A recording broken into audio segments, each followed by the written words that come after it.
سب سے پہلے میں سیٹی صاحب سے ڈسکس کرنا چاہ رہا تھا، یہ ابھی کچھ دیر پہلے آپ کو جیو نیوز نے بھی دکھایا اپنے بلیٹن کے اندر کہ انڈین آرمی چیف وی کے سنگھ، وہ موصوف کو ایک پلاٹ ملا تھا ہریانہ گورنمنٹ کی طرف سے، پریفرنشل پلاٹ تھا 1 کنال کا، تو انہوں نے کہہ دیا کہ جی یہ مجھے کارنر پلاٹ دی تھی، ہریانہ کے چیف منسٹر کو درخواست دے دی اور کہا جی جو ریزن دیا وہ بڑا دلچسپ تھا کہ میری والدہ کی طبیعت ٹھیک نہیں ہے، تو جو کارنر پلاٹ ہے نا اس میں پھر وہ 3 وے وینٹیلیشن ہوگی، تو ان کو نا کوئی ریسپیریٹری پرابلم شاید ہے، تو وہ بہتر محسوس کریں گی، تو یہ کارنر پلاٹ دے دیں۔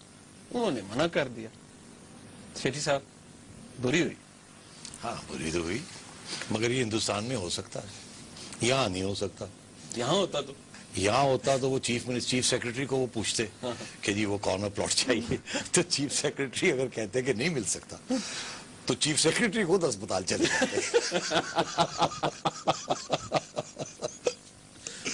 مطلب آپ کو لگتا ہے یہاں یہ نہیں ہو سکتا؟ نہیں، یہاں وہ کارنر پلاٹس وغیرہ وہ فوج خود ہی انٹرنل معاملہ ان کا، وہ سویلین سے خاص پوچھتے کوئی نہیں ہے، ان کے پاس پہلے سے ہی کوٹے ہوتے ہیں، زمینیں ان کے پاس ہوتی ہیں، وہ دے دیتے ہیں اپنے لوگوں کو۔ یہاں تو جنرلز جب ریٹائر کرتے ہیں تو 3-4 پلاٹس ان کو ملتے ہیں، وہاں تو شاید 1 ملتا ہے، یہاں 3 ملتے ہیں، تو 3-4 مل جاتے ہیں، تو مطلب ہے کہ وہ کوئی کمپیریزن نہیں ہے، وہاں سویلین کنٹرول اوور ملٹری ہے، یہاں ملٹری کنٹرول اوور سویلینز۔ تو سیٹھی صاحب یہاں اگر 2 اسٹار 3 اسٹار 4 اسٹار مطلب 3-4 اسٹار جنرل کو اگر پلاٹ ملتا ہے تو یہ کارنر پلاٹ کے علاوہ بھی کوئی پلاٹ ہوتے ہیں؟ میں نے سنا نہیں یار، رہنے دو، اب چینج کرو اس کو، تم زیادہ نہ مجھے پرووک کرو۔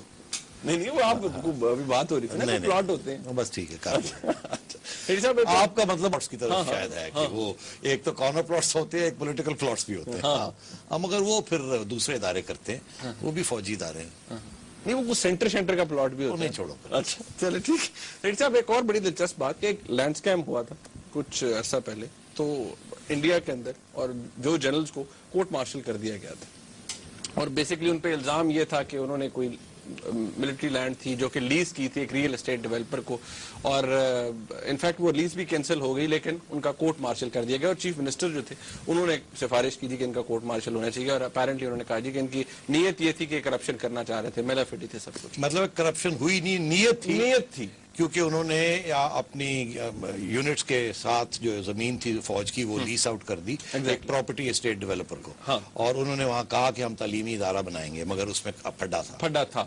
یہاں تو اس قسم کے 100 پھڈے ہوتے ہیں، تو کوئی اس کی نوٹس نہیں لیا جاتا، تو اس لیے یہ بھی انڈیا میں یہ چیزیں ہو سکتی ہیں کہ کورٹ مارشل کسی زمین کے کیس کے اوپر کسی سینئر فوجی افسر کو، یہاں تو 2 لیفٹیننٹ جنرلز تھے جن کا حوالہ دیا جا رہا ہے، یہاں لاہور ہی میں آپ دیکھیں جو یہ سارے ڈیفنس ہاؤسنگ سوسائٹیز بنتی ہیں اور فائلیں آتی ہیں اور فائلیں جاتی ہیں اور فائلوں کے ریٹ بڑھتے ہیں اور فائلوں کے ریٹ گرتے ہیں، مشرف صاحب کے زمانے میں بہت سکینڈلز تھے یہاں لاہور میں بہت سکینڈلز تھے انوالونگ لیفٹیننٹ جنرلز۔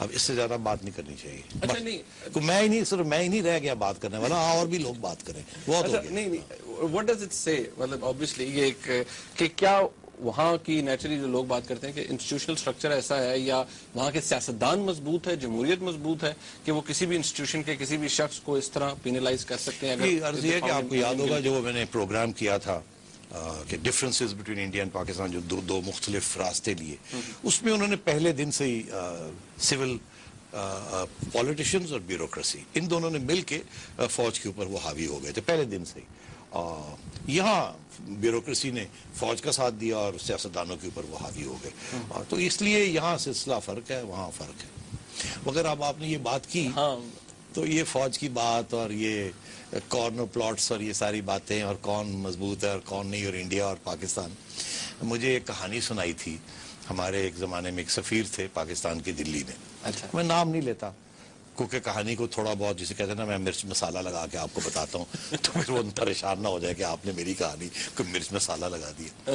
وہ کہنے لگے، اور یہ ان کی 90% جو میں کہہ رہا ہوں انہوں نے مجھے بتایا، 5% میں نے ایڈ کر دیا اس میں یا سبٹریکٹ کر دی، تو کیونکہ کہانی کے لیے کرنا پڑتا ہے نا تھوڑا بہت، تو کہنے لگے کہ میں ایک کانفرنس تھی 3 دن کی، تو ایک کسی ہوٹل میں شام کے وقت، تو میں گاڑی سے اترا تو جا رہا تھا، تو باہر لان کے اندر ایک سردار صاحب بیٹھے چھوٹا پیگ لگا رہے تھے، چسکی لے رہے، تو کہنے لگا میں جب جا رہا تھا ادھر سے آواز آئی آئی کمشنر صاحب آئی کمشنر صاحب. تو کہنے لگا میں نے مڑ کے دیکھا تو وہ ایک سردار صاحب بیٹھے ہوئے تھے اور وہ وسکی کی بوتل رکھی ہوئی تھی اور وہ چڑھا رہے تھے. تو اس نے انہوں نے ایسے ایسے کیا. تو کہنے لگا میں نے بھی ایسے ایسے کر دیا اور میں چلا گیا اندر. کہنے لگے میں بھول گیا. دوسرے دن کہنے لگے پھر مجھے آنا تھا کانفرنس پہ. تو میں آیا تو پھر وہ وہاں بیٹھے ہوئے تھے. پھر انہوں نے ایسے ایسے کیا آئیے آئیے آئیے ایسے ایسے کیا. تو میں نے پھر سلام ایسے دور سے کر کے میں چلا گیا اندر. کہنے لگے تیسرے دن میں جا رہا تھا تو وہ پھر وہیں بیٹھے ہوئے تھے. پھر وہ چھوٹا پیگ لے رہے تھے.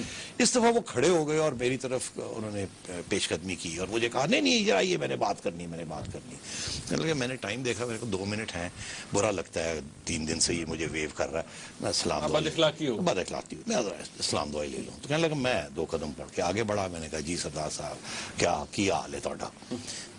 سردار صاحب نے کہا کیا حال ہے بادشاہ آؤ نا بیٹھو ساڈے نال ذرا کچھ چھوٹا موٹا ساڈے نال بھی بہ کے کچھ شغل کرو. میں نے کہا نہیں مجھے بس اسکواش منگوا دیں چائے کا کپ منگوا دیں میں یہ نہیں کرتا.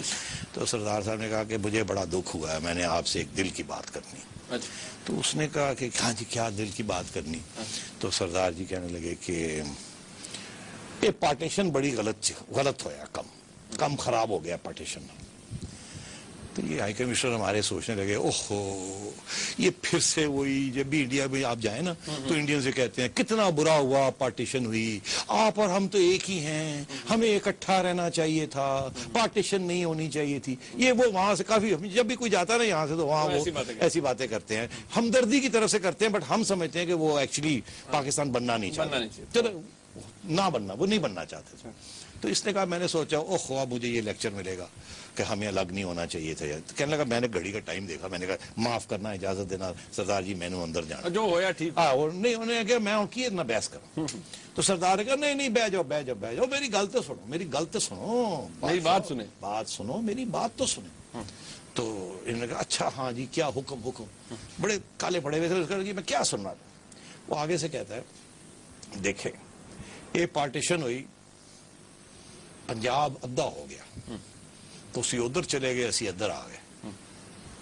اگر پارٹیشن نہ ہوندی تو پنجاب ایک ہونا سی. پھر اسی سارے نے مل کے صرف پاکستان تے نہیں سارے ہندوستان تے مارشل لا لگانا سی. کہنے لگا ہاں آپ نے بڑی زیادتی کی. کہنے لگا میں اس کو کیا جواب دیتا. اور جیسے میں جا رہا تھا اس نے کہا صرف مارشل لا نہیں سارے ہندوستان دے کارنر پلاٹس اسی پنجابی نے لے لڑے. تو یہ ہے civil military relations partition and India Pakistan.